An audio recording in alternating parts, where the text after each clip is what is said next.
For all things outdoors, listen to the father of two, the Jesus-loving TV show hosting hairy, true-blood American redneck, Ben Cole. And listen to the outdoor filming, chef cooking, chocolate milk drinking, John Weissmuller. And we are Rooted Podcast. What's up, Ben? How's it going, man? What's happening, brother? Oh, we are What are we back doing? talking about one of our favorite times of the year other than ducks, and it's turkey season, Bo. We are here talking about some wild turkeys.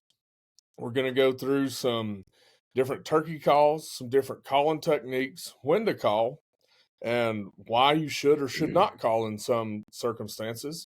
And there's just a bunch of other things because we are getting super pumped about hunting some longbeards. I know I am, John. What about you? Man, I'm always excited for it. You know, this time of year is really when people start getting amped up.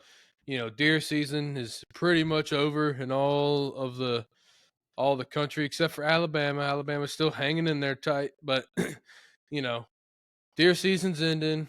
You got a little bit of goose hunting going on, but nothing crazy. And then the turkey show gets here and people's minds start to shift. You can kind of feel the energy shift in the room, and people start thinking about tail fans popping up, birds strutting, long beards dragging the ground, shotguns going off, birds flopping.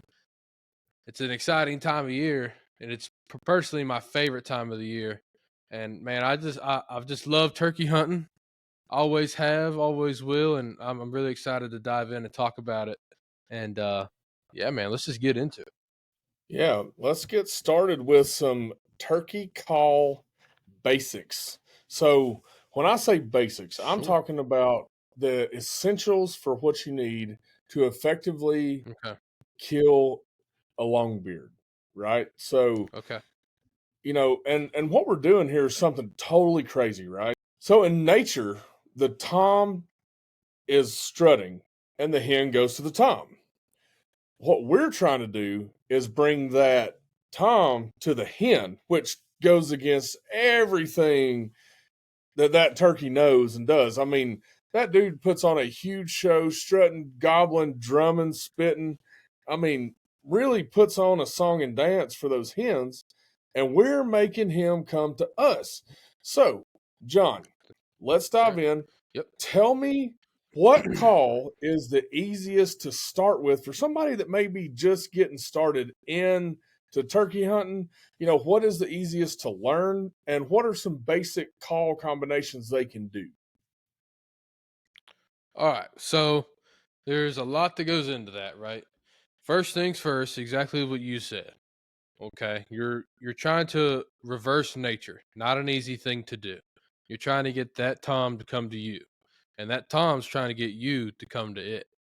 So, you got to understand a few things before you pick up a call, okay? You got to understand there's three basic sounds that a turkey makes, okay? There's more than three that a turkey makes, but the three basic ones, okay?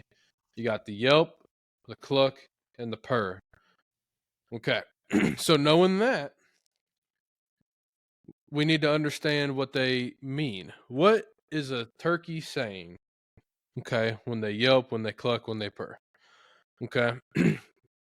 Because you can pick up a call, learn how to run it, great. That's awesome. But if you don't know what it's saying, it's useless. Okay. So a yelp is a turkey saying, I'm over here. Come here. I'm over here. Okay. A cluck is a turkey saying, look. Now, if a turkey clucks really fast, okay, and that's called a cut. That's a series of clucks very fast. Okay, that pretty much means like, look, look, look, look, look, look, look. There's a lot of danger going on. Like, bad. We gotta bounce now, or someone's gonna be flopping in a minute if we don't. Okay, where otherwise just a regular cluck pretty much just means like, hey, look, I found some food. Hey, look, this is cool, right? Just like humans talk. Now the purr if you'll notice, whenever you're out in the woods and you're turkey hunting, a lot of the times turkeys purr when there's two or more in a group, and they're kind of saying like, and they usually purr whenever their heads down and they're eating. They're saying like, my space, like this is my area. Okay, don't come over here. This is my food.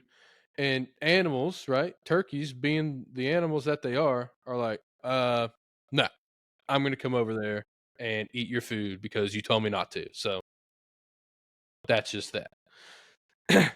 Kind of like humans do, right? You know, if you got a brother or something, you're like, don't play with this toy. Now all they want to do is do that. I'm sure your kids do the same thing, Ben. You tell them not to do something, now that's all they want to do. It's the Mm-hmm. same concept. So knowing those things, okay, I know that's kind of the boring side of things. Now it's exciting. Now it's time to pick up a call. Okay, you got a few options. Um, one I don't have in front of me that honestly is probably the absolute easiest is a push button call. Okay, um, you can do the three basics on it: cluck, yelp, purr. Uh, so those are out there, and it literally is push button. It's literally just this box, and it has like a spring in it or like a rubber band kind of pulley system, and you literally just push it. Friction happens, call is made. Okay, but let's say that you know that you're better than a push button call, and you really want to get into this. To me, what I found to be easiest, okay, was a box call. Um, now, why do I say box call? Because if you go to a pot call, okay, which could be ceramic, which could be crystal, could be glass, could be copper, aluminum. Slate is a very popular, most common one, probably. Slate call. Okay, it comes with two different things. You have the actual call, then you have this thing called a striker. And you put them together. Okay, right? But that kind of takes two parts, whereas the box call is just all one thing. So I would say if you're gonna start calling, start with a box call. Um, now most box calls take chalk. Okay, I'll get this up here so people who are watching the video portion can see this. Um, you have the lid of the call, then you have the box right at the bottom. Okay, you got these two kind of ridges on the call. Okay, and then the box goes over it. So the reason that I think this is the most simple, Ben, is because just to start, all you gotta do is drag this thing, like, and just dragging it. Let's just assume you've never done it and you're just dragging it. You're kind of already halfway there. Okay, I want you to listen to this because a Yelp. Let's dive into a Yelp for a second. A Yelp has two parts. Okay, has the upper and the lower, the high and the low. Okay, a Yelp, it kind of goes, yeah. Okay, it starts and then it kind of drops off. And if you just drag this across, you kind of hear it, right? And then you get a little better at it and you may add some speed, right? And you hear that kind of tone difference. And then eventually you get decent at it and then you just start. Okay. So to answer your question, I know I've been gabbing for 5 minutes here. I would start with a box call if you're just getting into it. It's the most simple to use, it's the easiest to take care of, and you can do the three basic calls you need to kill a turkey.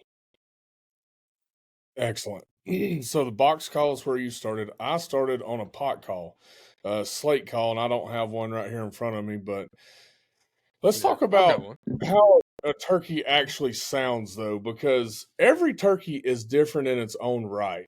Man, you don't have to be a world champion turkey caller to kill turkeys, which is much like in the duck world and all that stuff.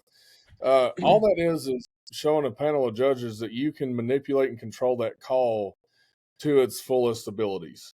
That's all you're doing. Mm-hmm. Um, I have heard some hen turkeys that sound like they have been chain Oh, dude. smoking their whole entire life. And I'm like, dude, there ain't no way that Yep. is a turkey.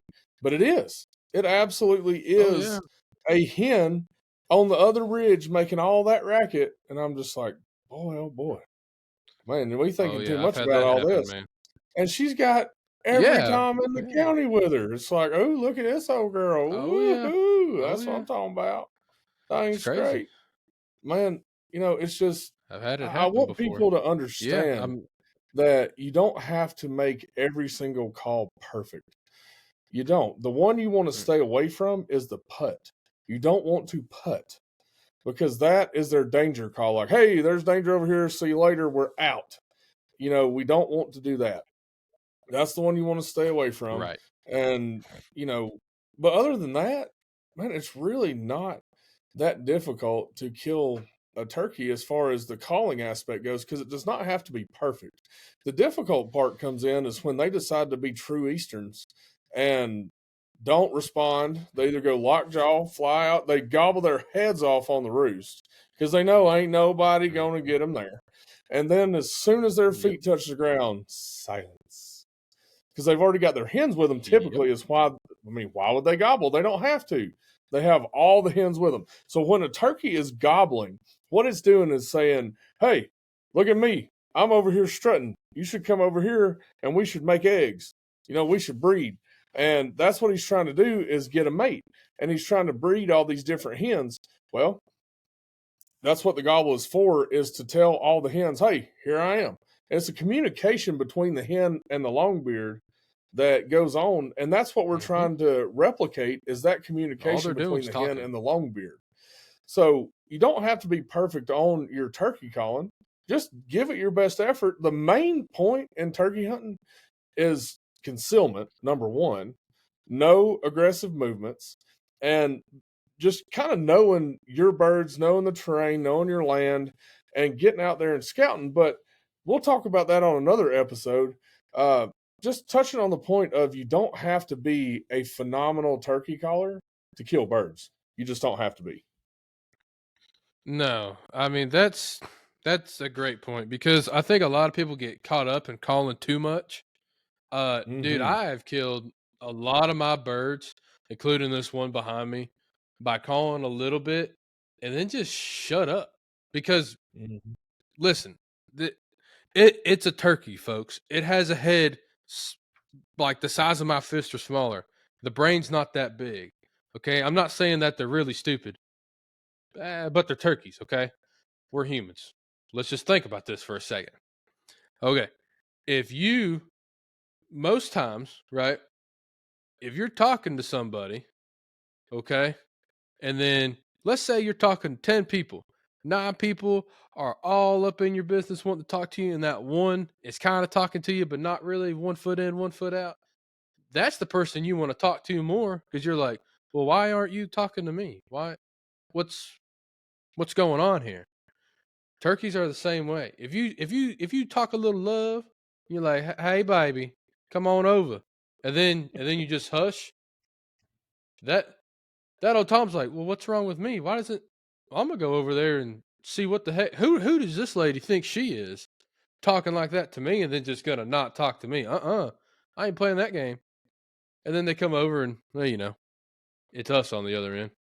The But rest is history. like yeah, so people I have seen it and I've done it over calling and I've learned to just limit the call, know when to call. There's a bunch of things that you can do for that. Uh and we can deep dive into that if we want to. I know we're trying to keep this a beginner episode, but just know that you know you want to just keep your calling to a minimum. And now listen, if that bird is gobbling to everything, like a car door or an ambulance siren or anything, and it's just answering to whatever you got, then hey, by all means, keep it going.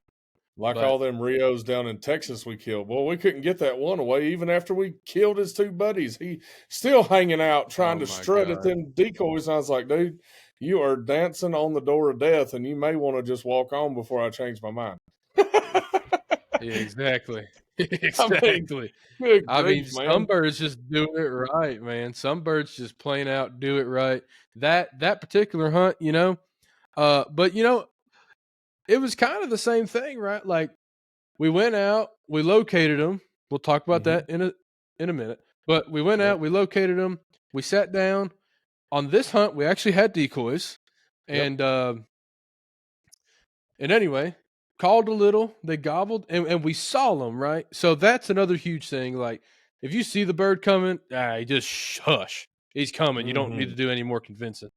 But Yep. anyway, I mean, we saw them strutting and running and coming, and then they were right in our face, and it was magical. He's hanging up. Y'all can't see him, but he's hanging right over there.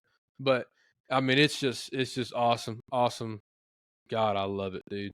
But that's just a good example right there of like we called when we needed to, didn't when we didn't need to, and shot some turkeys.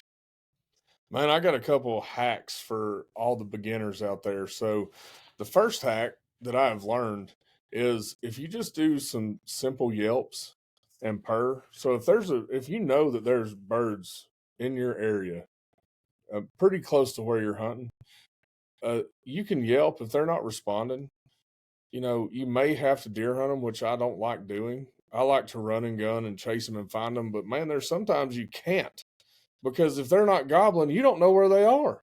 They could have pitched down on the other side Mhm. of the ridge and you don't have a clue. So sometimes the best option is to go sit in like a chufa field or a clover field where you know that they have been there at some point in the day or the day before or the day before that, and just simply do a couple soft yelps and purr and let it sit for 10, 15 minutes. Couple soft yelps and purr. And that, my friend, I've killed more turkeys off of purring than anything else. I really have. I've killed a pile of Mhm. turkeys, and over the You know years, why? why? Because it's a relaxing. It's not an aggressive. Like a lot of people when they yelp in the woods, Mm-hmm. they they just think that they have to yelp so loud to get over the three ridges, and if that turkey's close, it's just a lot. Like, I mean, Mm-hmm. if someone walked into Walmart and started yelling at you, you wouldn't want to go up to them. It's the same No. thing. It's like if they're just going, "Hey, hey, hey, hey, hey, hey, hey," that bird's like, "Whoa, man, hey, I'm gonna go Yo. skirt over here." But Yeah. if you just walk in like, "Hey, man, how are you? How's life? How's it going?" They're like, "Hey, actually, life's not that bad. I'm gonna come over here and talk to this guy." Yeah. I'm gonna I mean, come that's hang out why. It's just, yeah, you're exactly. I making just a come in relaxing peace, baby. I'm just environment. here to hang. Yeah. Coming in peace, relaxing environment, and You know. dude, I've killed so many turkeys off a simple I cluck mean, that's why. and a yelp and a purr. Yeah, And dude. then You don't here's need a another lot. hack. So if you haven't ever turkey hunted before, or if you have and haven't experienced this yet, you will more than once. So a lot of times a longbeard will get hung up in what we call a strut zone, which means he struts back and forth, back and forth, back and forth because he's trying to get whatever hen is in the area to see him, to notice him, to come to him. Remember, we're trying to get him to come to us. That is the goal, is to break nature and break what he knows how to do and get him over our way. So one thing that you can do if you have a very stubborn old long tom over there, you can take yourself and set your buddy in front of you and you get up and you start walking away from him, slightly yelping Mhm. as you walk away. Just yelp, walk a couple steps, yelp, keep doing that. Man, I've had more success with that too, like in that kind of situation, by making him think, oh, well, this hen's not interested. Let me go and see what I can do about it. That in itself will take care of a lot of those birds that are hung up. Now, does that always work? No, it does not always work, but it is a good option to have that in your arsenal to know that, hey, if this bird is hung up, I can try that, or you may have Mhm. to crawl to him. I don't know. Sometimes you can't, though. Sometimes you absolutely can't. When they get out in the middle of those giant fields, that's the only Good option you luck. have, is to turn and walk away and call while you walk away. I mean, seen it happen last year, man. It it worked like a dream last year. I'll tell you more about that story in a little while, but the gist of that story is we killed a triple on opening day, so worked pretty good. Oh I've yeah. never killed a triple before. Me and you was the first double I've ever killed in the great state of Texas. That was an epic hunt. It was phenomenal, man. That'll be etched in my mind for eternity. But Oh what we're yeah. getting at here, guys, is you don't have to be perfect. Just get out there and Yeah. do it. Get out in the woods, learn your land, take your turkey calls out there. Don't be afraid to run a turkey call. Just go out there. You're going to figure it out. The best way to practice a turkey call is by doing it. The only way you're going to learn it is by Yep. doing it. You ain't going to learn it by Listen, you watching will bother your wife. You your will. mama, You will your bother your daddy, lady friend, or ladies out there, you will bother your bother boyfriend. everybody. You will bother your mom, your dad, your sister, Mhm. everybody. Your Yep. teacher. Listen, I can't tell you how many times I got yelled at school for yelping down the hallway. I mean, I couldn't tell you. Everybody knew. I mean, Mhm. John, put that call away. I'm like, no, no, No, I dang it, want a no, I turkey don't want call, to. man. I'm from East Tennessee, dude. I'm That's going it. to I kill want a to. longbeard. That's right. But And I'll tell then you what, though. and yeah, man. Go ahead. Go Say ahead. what you're going to say. Oh, you're Well, good. I was just you gonna know, say that this was during a time that I was uh a- at the time I was competing for Grand Nationals, and mhm. that's another reason to really really call a lot. But which, by the way, what Ben said is so true. I know a bunch of stage callers, quote unquote, and who can't really really hunt turkeys. Like if you drop them in the middle of some turkey woods and told them to go kill you a bird, they really wouldn't know where to start. All they know really how to do is call. And there's so much more that goes into hunting than calling. So anyway. So let's loop back to talking about calls. All right. So we've gone over the pot call. We've gone over well, we haven't yet. We've gone over the box call. We have not talked about the Hmm. diaphragm call or the mouth call, and we haven't talked about the Yep. locator calls.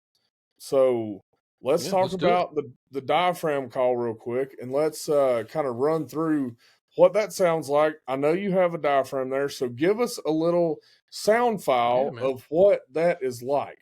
Yeah, let's do it. So yeah, I'll just run the call first, and then I'll gab about it some more. Let's just do a yelp. Yeah, basic yelp. Okay. So what is a mouth call? What is a diaphragm call? It has three main parts. It has tape, it has aluminum, and it has latex. Mm-hmm. Okay. If you see this call here, this particular call, the green part is the tape. It can be black, red, white, whatever. Okay. And that does matter once we deep dive into this. Different thickness of tape, different flexibility of tape. A lot goes in, but you don't really need to worry about all that. And then an aluminum reed hold. Okay. This kind of aluminum part frame. That's what kind of helps the call form, helps stretch the latex. And then you have you anywhere from one reed to three reeds in a mouth call. This particular one here is a three reed. Takes a little more air pressure to kind of manipulate. And then every call has some sort of cut, whether it's simple and straight. This one's a diamond cut, which is my personal favorite. A lot of people like the Batwing, which I do as well. Um, there are all sorts of corner cuts, and there's a lot that goes into it. People are trying to cut that latex, and what that does is just kind of lets the air flow out a different way, maybe a different little pitch. You can do different, maybe a different call with it. Like I run when I was doing competitions and I would have to do a key call. I would just run a straight cut, literally just a single reed It was the easiest for me. If I wanted to yelp, I would use diamond for pretty much everything else, or a bat wing. But so that's the basic of it, okay, of how it's made. Uh, to actually run it, I'll just go through the gist of it. On every mouth call, there's a little bump on the bottom of the aluminum. So bump down, okay, or you could always just say the part of the latex that's cut up. So bump down, cut up. You want to go tape first, okay? And then you just want to go past your teeth. If you can feel with your tongue right now, you feel the back of your tooth and you keep riding up. Eventually, that gum goes straight up to the roof of your mouth. That's where you want this baby to go. You put your tongue where that aluminum frame and that latex meet, and you push air through it and then make your call. That's the gist of that. Ben, if I'm rambling, please stop me. No, no, I get to man. talking and I just get excited. No, that's awesome. That's some really good points you got there. But my question is, or not question, I just uh, love it, man. most of the time these mouth calls or diaphragm calls are either single, double, triple read, right? That's kind of how they're running, Mm-hmm. and it depends on how much air you use. It depends on the shape of your mouth, and that goes into the tape and all that stuff too. But it Yes. also depends on like the pitch that you want to achieve, you know, because I like the split V cut. That is my favorite all time go to split V. Run it like a wild banshee. I usually use a double read. Sometimes I use a triple read, but I like that in the Batwing. I don't think I've ever tried a diamond cut, but um, probably need to for this season. But you know, this it's a lot of things to look into. So you know, a mouth call is not very expensive. Excuse me. So Mm-mm. get a No. couple of them Mm-mm. and try them and see which ones fit you best. Because we can recommend whatever we want to all day. But the fact of the matter is, a diaphragm mouth call is a very personal call. It has to fit you right, or it's not going to sound right, and you're going to get frustrated and just throw it in the trash. So get several of them and try different cuts, try different tape thicknesses, try different reeds, like one, two, or three, or whatever. Just try different ones to Yeah. see which one fits you the best and which one is easiest for you to learn on. And hey, man, that's where you got to start, right? I mean, I started with an old Primos from Walmart there, and I sounded like just crap. It sounded awful. I mean, I'm not, dude. I am no stage dwelling turkey caller. I am a killer. I go out and I have one thing on my mind: turkey nuggets. That's it. That's all I That's got on it. my mind. Time to Is eat. some old turkey nuggets, man. That's it. I mean, I don't give a crap about winning no award on, and I'm not knocking that by any means. You know, I'm not. If that, dude, those Mm-mm. No, no, you no. guys that do that, That's you. it is a gift. It's a talent. You know, to be able to do that stuff, and I mean, it's just not something that I'm personally interested in. And it's great if you are. That's wonderful. You know, have at it. I hope you win them all. But for me, man, I like the simple run of the mill calling, and I like killing these guys right here. The old turkey Oh yeah. beers. Look at that. Chippa, chippa, chippa, chippa. But So here's something that, else I want to dive into, Ben, yeah, because go ahead. you well, and I'm sorry to cut you off. You just said something that kind of sparked my brain there. Yeah. Different pitches. Mm-hmm. Um, so basic kind of carrying around stuff whenever you're turkey hunting. Um, I really like calls, pot calls that have different sides. Uh, this particular call, this company's not even in business anymore. The guy retired, whatever. But there's calls like this out there, is what I'm trying to get at, where it has three different sides, and that's really important. Even if you just have two different one-sided pot calls, let's say you have a glass and a slate, or a ceramic and a glass, whatever. Like even if that's all you have, that's really really important because every turkey is different. Every turkey sounds different, and that turkey that you swear loves a slate call, he may wake up one morning and you are just running that slate, and you've had him gobble before, and he doesn't answer, and then you get out the glass call and he just pops off because maybe you're hunting public and everybody runs a slate, but you're the only dude that runs a glass call or whatever the case is, right? And you just give that bird a different kind of point of view, a different voice to hear. That could be a game changer, dude. It really, really could be. No, that is a great point that you brought up there. It's diversity and having different sounds for different days.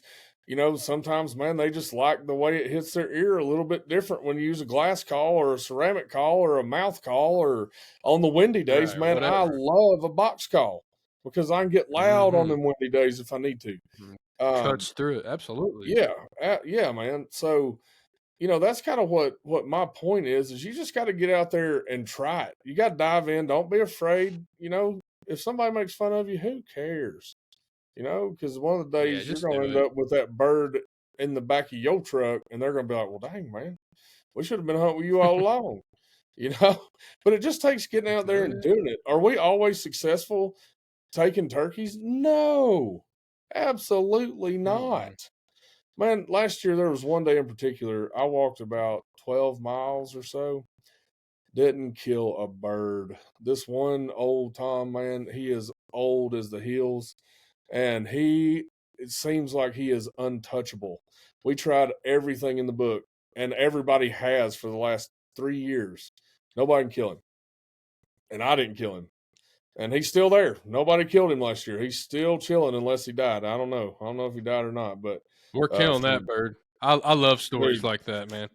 We dude, are killing that bird. he Promise you. is a uh old school Tom that's heard it all, seen it all, done it all. Oh, And oh yeah. man, he roosts in the same pine thicket every year, all through the season. And buddy, he knows when he hears that gate open, it's over. He'll gobble his head off on the roost and he's lockjaw the rest of the day. I mean, it's unbelievable what that bird has put a lot of people through. And I tried to kill him last year and I couldn't do it. But nonetheless, let's so we've got pretty much all the basics on the actual turkey calls. So now let's talk about my Mhm. favorite, locators. How about a little Yeah. little owl hoot there, man? Get them fired up like nobody's business. And you know, I have sit back and learned like what you were talking about, the different tones, man. There's some days that you know you can pull out a hoot tube, hammer down. And then some days you pull out the hoot tube, nothing happens. And then you just go into Mhm. hooting yourself and they hammer down. It's just, man, it just depends on the Love. day. Every bird is different. Every bird has something else that sets them off. But dude, I absolutely love the hoot owl locator call. Man, the hoot owl locator call, if I can Me even too. speak, it gets me all fuzzy inside. Uh, Speaking of that, man, last year, well, no, you were with me. We were in South Georgia. Remember that? We called that owl literally Mhm. sat on a tree limb above us and just looked down at us like, hey, Oh what yeah. you doing? And Yeah. just I stared was at us. thinking about that whenever you were doing it. Yep. Yeah, it was pretty neat, man. I've never had that experience before. I mean, I've had him get close, but not like that. And that dude was They were coming on to us. party. That dude was ready to party. He's ready to hang out with the boys. So we've That's got it. the owl hoot. Let's dive into a crow call. So a crow call, what we're trying to do with these locator calls is to get what we call a shock gobble. That's what we're looking for. That's when that turkey hears something that he don't like and he's gonna gobble about it because he wants to fuss, I guess. I don't know. But he's fussing up there in the tree telling that other one to hush up. So give us an example of a good crow call.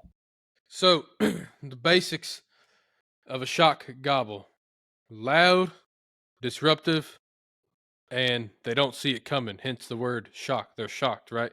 So a crow, for the most part, does 3 calls in a row. A basic is just right now. You can really get in on this thing. You can do a bunch in a row. You can go crazy. I'll try not to blow your eardrums out, but you'll do something like this sometimes.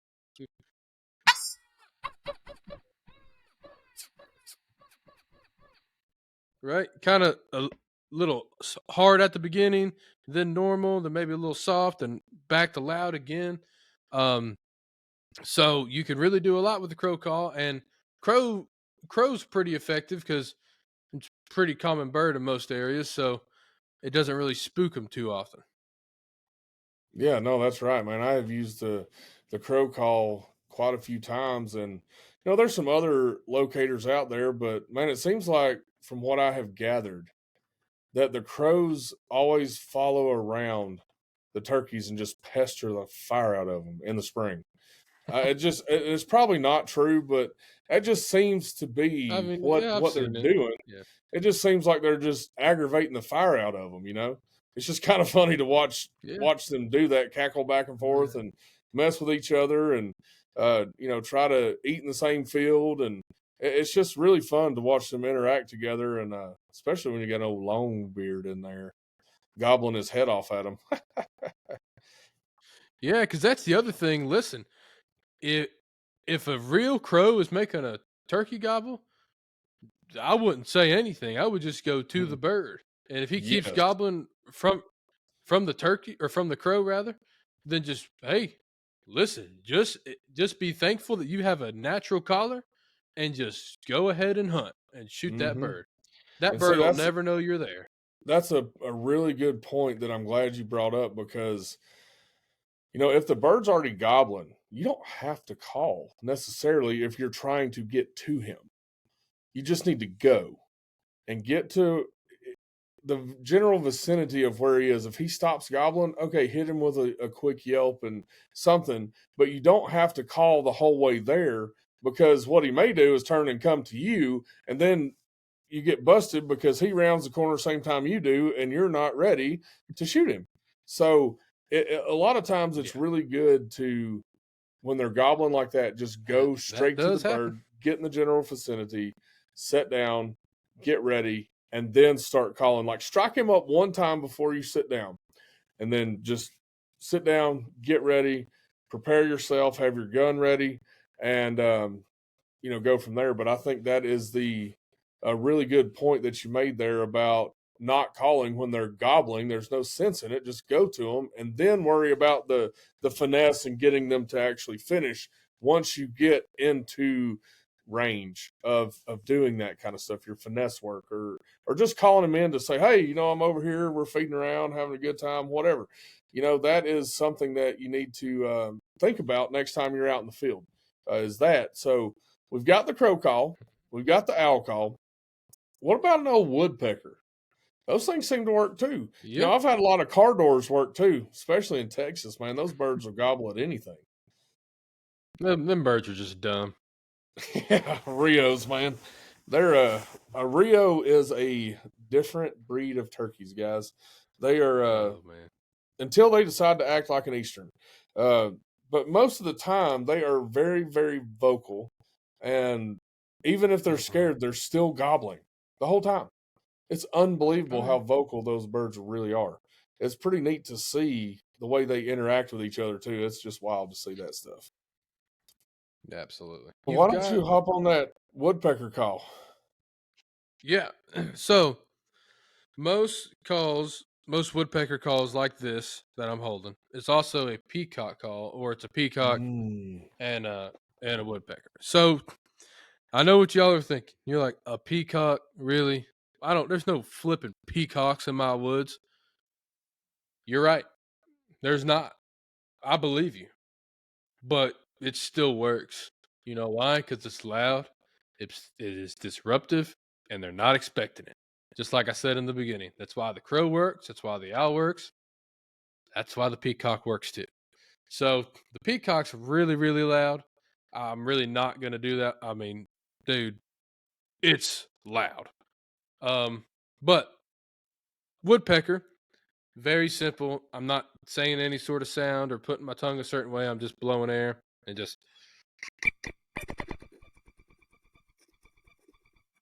like just a regular old woodpecker. Okay. And that's all that is. It's just another tool to have in your belt if nothing else is working. Maybe use this. I will say this for the public land people out there. which I've killed a few birds on public myself. Any little thing that you can do that the majority is not doing, like a peacock call, could put the odds in your favor. I've had it happen. Exactly right, man. It's all about putting the odds in your favor. And the biggest thing you want to do is just get yourself in a position to successfully communicate to that bird. But first things first, you got to know where he is. So that goes into a whole nother episode when we talk about scouting, how to look for turkeys, knowing your property, and all that kind of stuff. So we'll dive into that in another episode. But for right now, we have covered pretty much all the basics that you need to know for turkey hunting, turkey calling, all that kind of stuff. We've got you some tips, techniques, and tricks that you can try on your next turkey hunting adventure. So, John, what else do you want to add to this episode on beginning with some turkey calls? Well, the only thing we kind of didn't touch on just a little bit here is maintenance for your calls. Good Like I point. said, most box calls. So this one, again, it's from the same company that is no longer here. This one is Play Wet. It never needs chalk. That's why I really love this company. I'm glad I got it whenever I did. But so you may need chalk for your box call. A lot of people use sandpaper on their pot calls. Okay. And there's nothing wrong with that. Sandpaper works. I don't. I like to use this roofing sandpaper. It's like roofing I'm blanking on the word right now, but it's essentially like roofer's paper. You can buy it at Lowe's or Home Depot or whatever. It just comes in sheets. And that stuff really cuts up glass and crystal, where sandpaper doesn't. It's not as rough as like this roofer stuff I'm talking about. But sandpaper's fine. It's not that it doesn't work. It's worked forever, and it'll work way longer after I'm gone. But that, and then just a green Scotch pad that you use to wash dishes with, that scratches up a lot of stuff good. Not so much glass, but your slate, your ceramic, things like that, copper, aluminum. It'll scratch up good. Also, make sure you scratch up your striker just a little bit, not a lot, just enough to put a little bit of an edge kind of on it. And a lot of people for their mouth calls, you don't want to set it under light, like fluorescent lighting. If it's in a room, you don't want to put it on the dash of your truck. That sunlight just absolutely kills that latex and ruins it. If you can find like some flat kind of toothpick things, flat little wood pieces, and put it in between the reeds, put them in water during the season, kind of helps it. Just things like that. So you need to find your call. Okay, you need to understand what you're saying. Okay, and then you need to take care of your call for during season and then plus after season whenever you put it away. So that's kind of the basic there, man. Yeah, so Know what the that. turkey's saying, grab the Yep. call, take care of it. Done. And don't be afraid to get out in the woods and just experiment, have a good time, and just be in Yeah, nature, be in God's country, man. Because look, yeah. God put every critter on this earth for us to eat. So turkeys just so happen to be delicious. Yeah. So we're the Yeah, OG organics, man. We're eating those organic birds. Organic birds, not organic. I can't even talk, John. I can't even talk right. But Perfect. but yeah, get out in the woods, enjoy God's creation, and always remember, don't give up trying, keep hammering down, and eventually you're gonna take a big old long beard home with you, and it's gonna be the best experience of your life. Have fun. Just go out and have fun. Well, with that, I think that's gonna wrap up this episode. As always, don't forget, go and check out rootedtelevision.com for all the merch for the podcast and the TV show. We just dropped 2 new items. Make sure you go check them out. at the shop. Mind blown, right, John? Well, with that, guys, Oh, the yeah. Redneck is out. See y'all. For all things Rooted Podcast and Rooted Television, and I mean hats, shirts, hoodies, and other merch, check out our friends at CH Lone Star Pro and the link that is in our description.